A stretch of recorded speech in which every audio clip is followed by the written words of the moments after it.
Estamos acá con Cintia Martínez, que ya estuvo en las 2 temporadas anteriores, con afiladas intervenciones, más o menos de un promedio una cada 15 días, más o menos.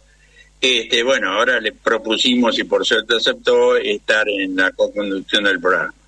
Sigue también Daniela Retocaperra Daud en el programa, como haciendo la producción general.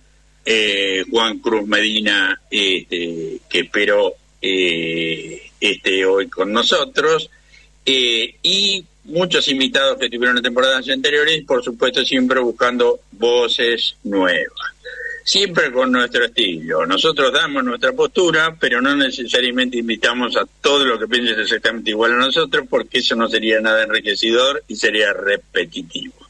Creemos y queremos que nuestros oyentes son gente lo suficientemente lúcida para tener sus propias opiniones. Nosotros le damos información, le transmitimos nuestra opinión y la de otros, y la gente resuelve. Nosotros pensamos que la gente es pensante a pesar de la estupidización masiva que se intenta no solo en nuestro país sino en el mundo, fundamentalmente a través de las plataformas y la dirección de las plataformas.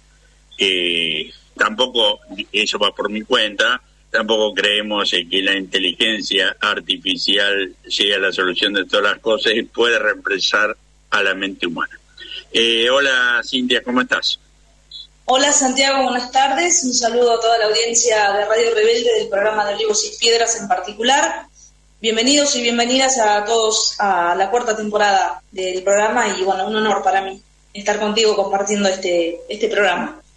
Bien, a mí me gusta estar con gente pensante y sobre todo con gente comprometida, y ese es tu caso y por eso te invitamos. Bueno, siendo las 17:07 y antes de una posible intervención de un columnista habitual, pasamos al primer tema. Hoy vamos a pasar 3 temas que muchas veces los pasamos, pero como sintetizan mucho, lo vamos a hacer. La idea era pasar Palestina Libre, Confesión de un terrorista basada en un poema de Mahmoud Darwish, y quién es el terrorista del grupo DAM. Le pedimos ahora a nuestra eficaz operadora, Dayine Tati Álvarez, que ponga el primer tema, es decir, Palestina Libre. ¡Viva Palestina, Palestina libre! ¡Viva Palestina, Palestina libre! ¡Libre, libre, libre Palestina! ¡Libre, libre, libre Palestina! ¡Libre Palestina, oh Palestina libre! ¡Libre Palestina, oh Palestina libre! Nobles como el trigo, nobles como el trigo, fuertes como olivos, fuertes como olivos, es nuestro arraigo, es nuestro arraigo, y nuestro cultivo, que el mundo entero conozca nuestra historia, que el mundo entero conozca nuestra historia. Libre, libre, libre Palestina, libre, libre, libre Palestina, libre Palestina, oh Palestina libre, libre Palestina, oh Palestina libre. Tan fuertes como el metal, tan fuertes como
Bueno, siendo las 17:11 del lunes 17 de febrero de 2025, iniciando la cuarta temporada de Libros y Piedras, mi nombre es Santiago Ernesto Libruyú y soy conductor del programa. Por suerte, es algo de la soledad para estar acompañado por Cintia Martínez.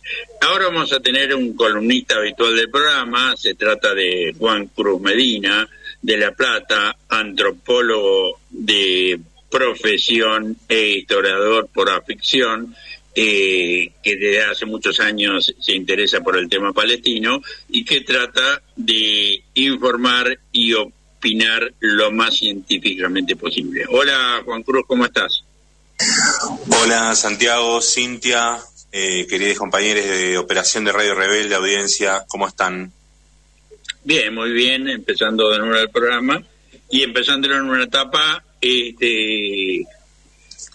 bueno, obviamente que la cuestión palestina siempre es una etapa con saltos, altibajos, alegría y muchas, sobre todo muchas tristezas, pero ahora estamos en un periodo particular que eso queríamos hablar bastante, tanto Cintia como vos y yo, sobre, bueno, esta tregua de 6 semanas que empezó el 19 de enero, con intercambio de prisioneros y las posibles soluciones ulteriores, ya sea la tradicional encarada por Israel y ahora pareciera con el apoyo de Trump, que sería la limpieza étnica, la expulsión de los gazatíes para negocios inmobiliarios, turísticos, etcétera, y si podía haber otra opción.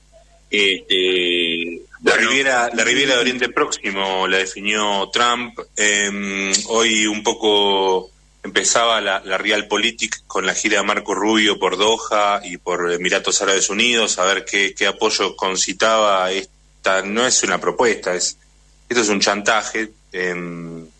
No, a mí no me gusta usar adjetivos, pero lo que pasa es que es como si omitiera la situación. Mira, por un lado estoy muy contento de que hayas abandonado la soledad en la conducción del programa. Por otro lado, hay como una cierta desnudez de la farsa, ¿no? El rey está desnudo y un poco este acuerdo de intercambio que había promocionado Trump, digamos, no puede dejar de enfrentarse al cambio en la situación geopolítica, que está acompañado de cosas que ocurrieron en estas mismas semanas, desde el derrumbe de Nvidia y la realidad a la que se ve sometida Europa, que ve definida su frontera sin su participación, y en el horizonte, digo, por dar dos datos del horizonte geopolítico en que se va a enfrentar la administración Trump, de un mundo mucho más complejo que en su primera albricias, y que me parece que la situación de Gaza está de la mano con esta desnudez del poder de la proyección internacional de Estados Unidos, que solamente tiene como puntal de éxito para apoyarse en el tiempo contemporáneo en los giros que dio, por ejemplo, la guerra civil en Siria, o que tiene propiamente esta intención de hacer un borramiento de la historia, ¿no? Por esto disfraza una supuesta solución de una controversia con un negocio inmobiliario, y me parece que esta cuestión que él expresa es como bien sintomática, ¿no? Logró, es cierto, que no se desaten las puertas del infierno. O sea, sería muy difícil ver cómo las fuerzas del bien pueden estar encolumnadas con abrir las puertas del infierno. También es muy extraño. El otro día veía esta noticia por la TV alemana y señalaba el rechazo, por primera vez en mucho tiempo, la coincidencia de países de la Unión Europea en rechazar este plan, porque invisibiliza la existencia de Palestina, del proyecto de la existencia del Estado palestino. O sea, la niega como posibilidad. Y también niega la realidad sobre el territorio, sobre los hechos, ¿no? Realmente Hamás no pudo ser ni retirada del poder, ni vencida como organización.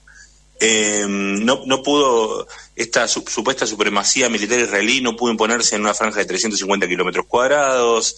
Los países teóricamente aliados, árabes aliados de Estados Unidos, como Jordania, Egipto, no pueden recibir, le dijeron que no pueden recibir, lo máximo que ofreció Jordania es recibir a 2.000 niños huérfanos, con lo cual también es todo un símbolo, ¿no? También es toda una gestualidad política, porque son huérfanos por los bombardeos, y obviamente que no se parecen nada a los casi 2 millones de palestinos que resultan desplazados, y resulta una especie de burla, como una especie de nueva Nakba contemporánea, promovida con la idea de hacer un negocio de reconstrucción. Y con esa ambigüedad primero no había dicho si iban a poder volver los palestinos a sus hogares, después dijo que no, que bajo ninguna forma, y en definitiva lo que se niega es la posibilidad del autogobierno y la realidad sobre los hechos de que la única forma de imponer ese estado de cosas es con desatar ese infierno, ¿no? Y que el único aliado que decíamos que tiene la región, un aliado ideológico, es un Netanyahu debilitado, un Netanyahu que no puede sostener, que no pudo lograr esta tregua si no hubiera sido por la mediación del propio Trump, con lo cual, sí, nada, esto, que si no hubiera habido negociación en primer lugar de Trump, que se presentó como apóstol de la paz, ahora el propio Trump no podría declarar la guerra. A eso me refería con la farsa, lo hice muy larga, pero me refería un poco a esto de que te pisa los pies, ¿no? ¿Y a qué te parece que se debe, más allá de las supuestas amistades entre Trump y Putin, que tenga una política exterior en cuanto a los dos conflictos como dual? Una con respecto a Ucrania y otra con respecto a Palestina, que parecieran contradictorias entre sí. ¿A qué lo interpretas? ¿Cómo lo interpretarías? El hilo conductor me parece que es la disputa por los recursos de Ucrania, ¿no? Él reclama una participación en el negocio de las tierras raras, entonces de alguna forma respaldar la inversión que hizo Estados Unidos en el material de defensa, y acá hacer un negocio inmobiliario. O sea, eso sería lo que tienen en común. Y lo que también tienen en común es la realidad sobre el terreno, la realidad de los hechos. Y me parece que también, como son agendas personalistas, incluso son agendas sobre los fracasos de los personajes, pero que como que los potencian, porque han encontrado el mecanismo por el cual sus fracasos personales a veces son un trampolín. Elon Musk es algo parecido, ¿no? Sus cohetes no vuelan, hacen muestras de autos blindados que se les rompen combates, hay CEOs multimillonarios que cobran, ¿no?, por hacer esas muestras, y hay un fracaso constante, pero el tipo capitaliza eso y lo monetiza en forma de imagen.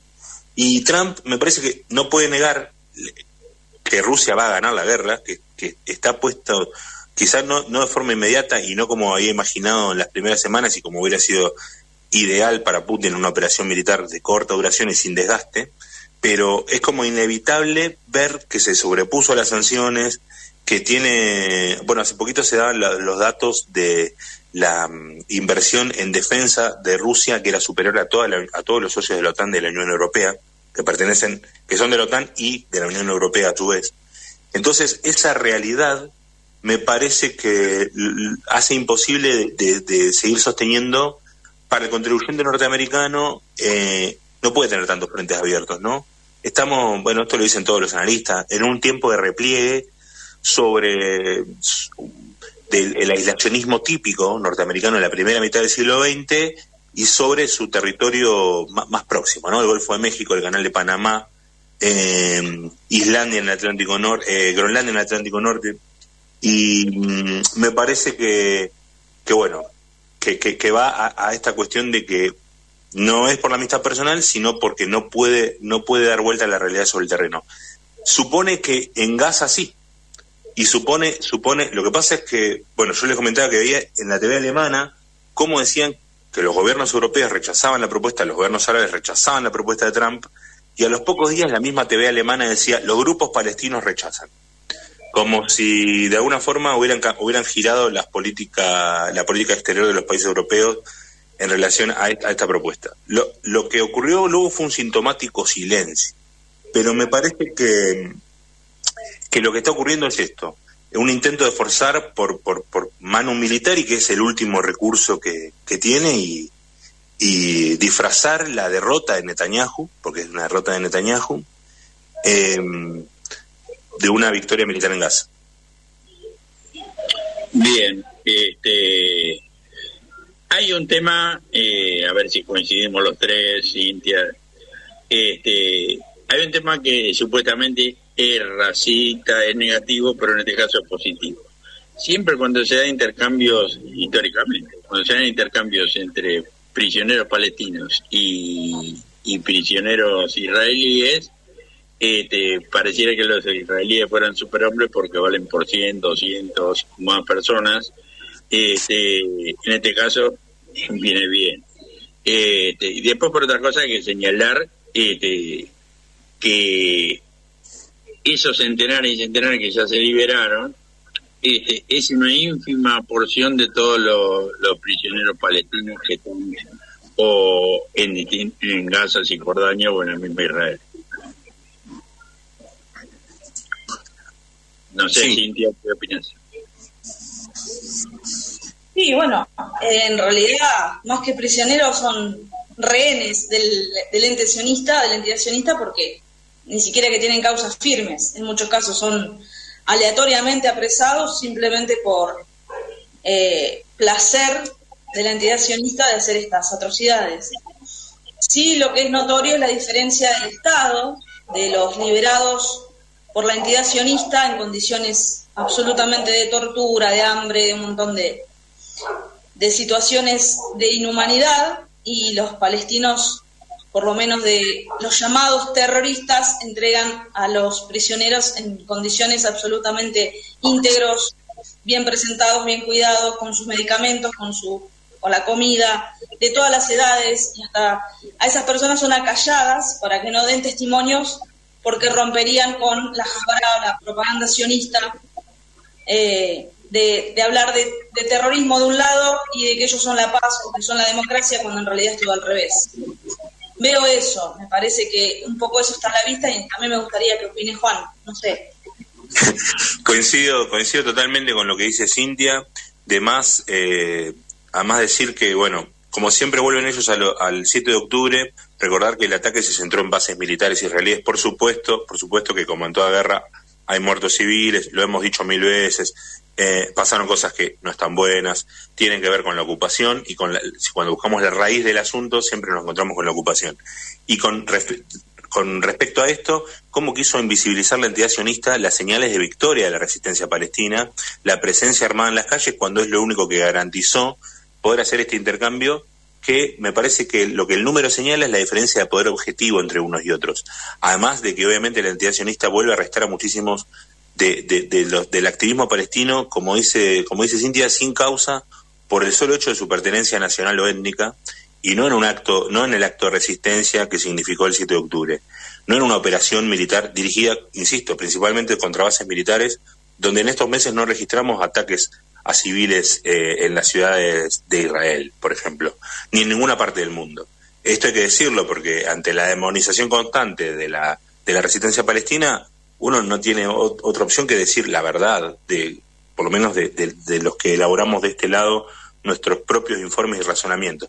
Y aunque insisten en el estado de algunos prisioneros israelíes, sí, excepcionalmente, recordemos que están bajo los bombardeos, escondidos en túneles, alguno puede estar un poco peor, pero lo que dice Cintia es clave. Nunca hablamos del estado lamentable de gente juzgada por tribunales militares, de gente sin causa firmes, prisioneros algunos hace 15 años, 20 años, y la verdad que sí, uno podría decir entonces, son superhombres porque la mayoría son soldados, así que bueno.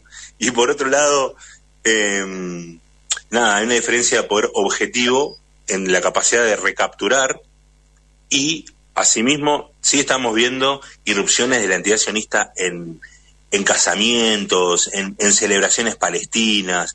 Digo, terrorismo es eso, terrorismo es estar sin juicio y sin causa, prisionero por años, y bueno, nada, me parece que ella lo dijo todo. Bueno, Juan Cruz, te agradecemos la presencia y te volveremos a convocar dentro de un par de semanas, y te agradecemos, y espero que los oyentes también estén agradecidos, porque bueno, nosotros tratamos de dar información, dar opinión. Esto es de Olivos y Piedras, y lo conducimos Cintia Martínez y yo, Santiago Ernesto Alibruyú. El que recién estuvo hablando y clarificando fue Juan Cruz Medina, antropólogo de profesión y historiador de vocación. Hasta luego. Hasta luego. Bueno, Cintia, seguimos con De Olivos y Piedras. ¿Por qué radio? Por Radio Rebelde, AM 740 del dial. Bien, con la eficaz colaboración, imprescindible colaboración de nuestra operadora Daniela Yati Álvarez y Bien. Con numerosos invitados. Hoy quisimos empezar el programa los más habituales, es decir, ustedes dos que estuvieron muchas veces, yo que estoy siempre, pero ya en el próximo programa, que sería el viernes 21 de febrero, ya tendremos un par de invitados como es lo habitual. Pero bueno, queríamos... está claro que este año va a ser la temporada más larga, en el 2025, si no ocurre ningún imprevisto, de este programa, porque nunca lo empezamos tan temprano. Generalmente empezamos en abril o mayo. Y bueno, esta vez vamos en febrero. ¿Por qué? Bueno, porque la situación palestina lo amerita y porque, bueno, si la situación lo amerita, nosotros tenemos que comprometernos aún más de lo que ya estamos comprometidos. Y también, como nunca, nuestro país se parece cada vez más a Palestina, bajo un gobierno sionista, avanzando terriblemente con los proyectos, en este caso con la empresa Mekorot, que es una empresa estatal israelí, también avanzando con la limpieza, podría decirse, el principio, lamentablemente, de una posible limpieza étnica de los pueblos originarios de la Patagonia, por los incendios ocasionados y en realidad configurando a los pueblos originarios como los terroristas. Igual que en Palestina, exactamente lo mismo que ha pasado, y de la misma manera creo que hay una gran similitud, y por eso también es clave estar este año hablando de todo esto y de todo lo que hace a la causa palestina, que siempre debemos mantener vigente. Bueno, y teniendo en cuenta lo que vos recién decís, se me ocurre una idea de entrevistar a gente de pueblos originarios de Argentina, algunos dirigentes que tenemos contacto y otros que podemos procurarlo. Si uno quiere, se puede. A veces es más difícil, a veces más fácil, pero se puede. Así que lo haremos eso. Y la gente misma, la audiencia, sacará las conclusiones que no creo que difieran de lo que vos dijiste recién. Ya pasamos casi a la segunda hora. Le pedimos a Diana que ya haga el intermezzo, las noticias y la publicidad de la radio, que es buena de ver, de ver y escuchar, porque esta es una radio, en realidad es un audiovisual, y por lo tanto la propaganda de los distintos programas, como uno que sigue acá si no cambió el día y el horario, y muchos otros de esta radio, de esta emisora, que hay que reconocer que jamás